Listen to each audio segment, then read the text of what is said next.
দেশনেত্রী বেগম খালেদা জিয়ার বিশেষ সহকারী জনাব শিমুল বিশ্বাস সহ অন্যান্য নেতৃবৃন্দ, সমবেত ভাই ও বোনেরা, আসসালামু আলাইকুম। আপনার প্রধান অতিথির বক্তব্য শুনবেন।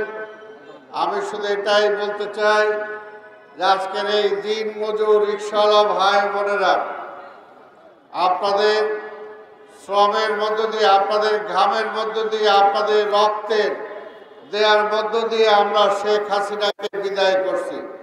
কিন্তু এখনো কি গণতন্ত্র পাইছি আমরা? জিনিসপত্রের দাম কমছে, চাল ডাল তেলের দাম কমছে, বন রুটির দাম কমছে? কমে নাই। এটার জন্যই দরকার একটা নির্বাচিত সরকার, বেগম খালেদা জিয়ার সরকার, তারেক রহমানের সরকার, একটা জাতীয়তাবাদী সরকার। সেই সরকার আনার জন্য অতি দ্রুত যত তাড়াতাড়ি আমরা নির্বাচন আনতে পারবো, ইনশাল্লাহ নির্বাচনের মধ্য দিয়েই আপনাদের সেই চাওয়া পাওয়া পূরণ হবে। আর এই সরকারকেও বলবো যে আর বেশি সময় নিয়েন না। বেশি সময় নিলেই আওয়ামী লীগের দোসররা, আওয়ামী লীগের শেখ হাসিনা, তার সহযোগী যারা বিদেশে যারা আছে, তারা ওত পাইতা বসে আছে। কাজে গণতন্ত্র তো ক্ষতি করছে, স্বাধীনতার ক্ষতি করার জন্য এখনো ষড়যন্ত্র করতেছে।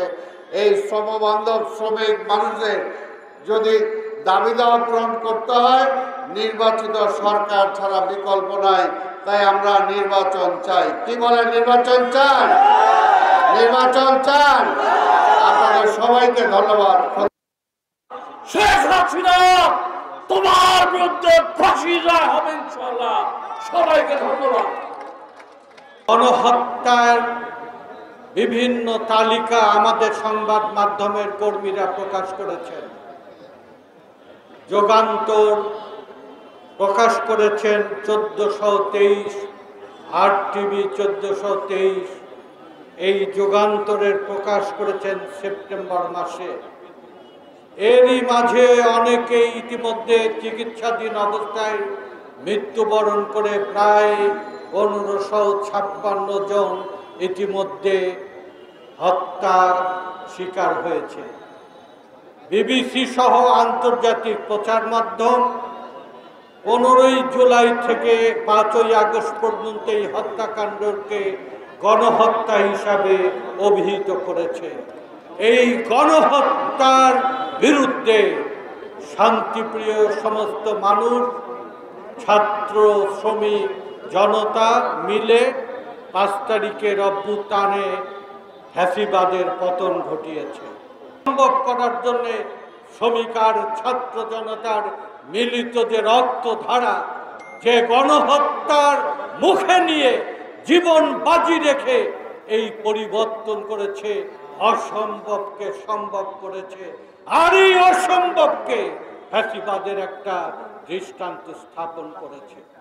আজকে হাসিনার তারপরেও শিক্ষা না হয়ে ভারতের মাটিতে পালিয়ে থেকে দেশে শান্তির পক্ষে অবস্থান না নিয়ে, গণতন্ত্রের পক্ষে অবস্থান না দিয়ে হিংসা বিদ্বেষকে প্রতিটি মুহূর্তে উস্কানি দিচ্ছে।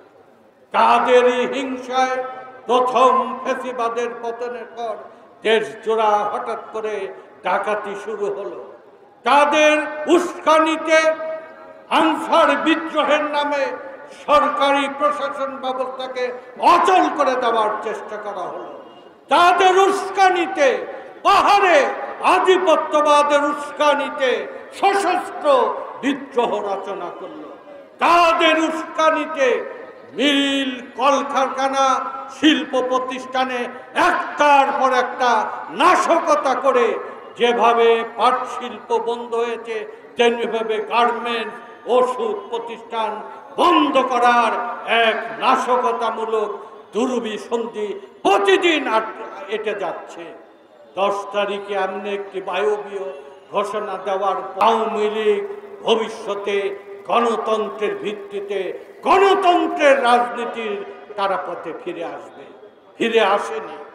5 আগস্টের পরও এতটুকু তাদের পরিবর্তন হয়নি। এই পরিবর্তন নিশ্চিত করার জন্য বাংলাদেশকে সত্যিকার সত্যিকার অর্থে নিরাপদ সার্বভৌম বাংলাদেশ হিসাবে গড়ে তোলার জন্য এই ফ্যাসিবাদের দোসর এবং এই ফ্যাসিবাদের প্রধানের উপযুক্ত বিচার বাংলাদেশের মানুষ দেখতে চায়। যে শ্রমিকার ছাত্ররা রক্ত দিয়ে এই পরিবর্তন নিশ্চিত করেছে, এই বাংলাদেশকে আগামী দিনে কল্যাণময় বাস উপযোগী বাংলাদেশ গড়ে তোলার জন্য অনিবার্য আমাদের কাছে কর্তব্য হিসেবে রয়েছে সকল অপরাধের নিরপেক্ষ বিচার করতে হবে, দেশকে স্থিতিশীল এবং গণতান্ত্রিক ধারায় নিয়ে আসার জন্য। আমি এই প্রসঙ্গে আজকের এই সমাবেশ, শ্রমিকদের সমাবেশ, এই শ্রমিকদের মধ্যে সবচেয়ে যারা অবহেলিত, ভাগ্যহত, অসহায়, বিভিন্ন অঞ্চলে যারা ছিন্নমূল থেকে শোষণে, বঞ্চনায়, সাম্রাজ্যবাদ, পুঁজিবাদ আর লুটপাটের আর আগ্রাসী ব্যবস্থায় উচ্ছেদ হয়ে গ্রাম থেকে শহরে ঢোকে, তাদের এক অংশ রিক্সা চলায়, ভ্যান চলায়, প্রান্তিক শ্রমিক, সবচেয়ে অবহেলিত এই মজলুম এই শ্রমিকদের এই সমাজে। আমি এই প্রসঙ্গে একটি উদাহরণ দিতে চাই। পৃথিবীতে যে সমস্ত বড় বড় পরিবর্তন হয়েছে, ফরাসি বিপ্লব, আমেরিকার স্বাধীনতা সংগ্রাম, রুশ বিপ্লব, চীনের গণবিপ্লব, ভিয়েতনামের বিপ্লব, সমস্ত বিপ্লবের পরে সেই দেশগুলো উন্নতি লাভ করেছে, সেই দেশের ভাগ্যহত গরিব মানুষের অধিকার তারা রাষ্ট্রীয়ভাবে তারা স্বীকৃতি দিয়েছে, সুরক্ষা দিয়েছে। যে দেশের ভাগ্যহত 7,35,00,000 শ্রমিক শ্রেণীকে ঐক্যবদ্ধ করে আমরা সেই কাঙ্ক্ষিত পরিবর্তনের কল্যাণময় একটি উন্নত বাংলাদেশ গঠন করব।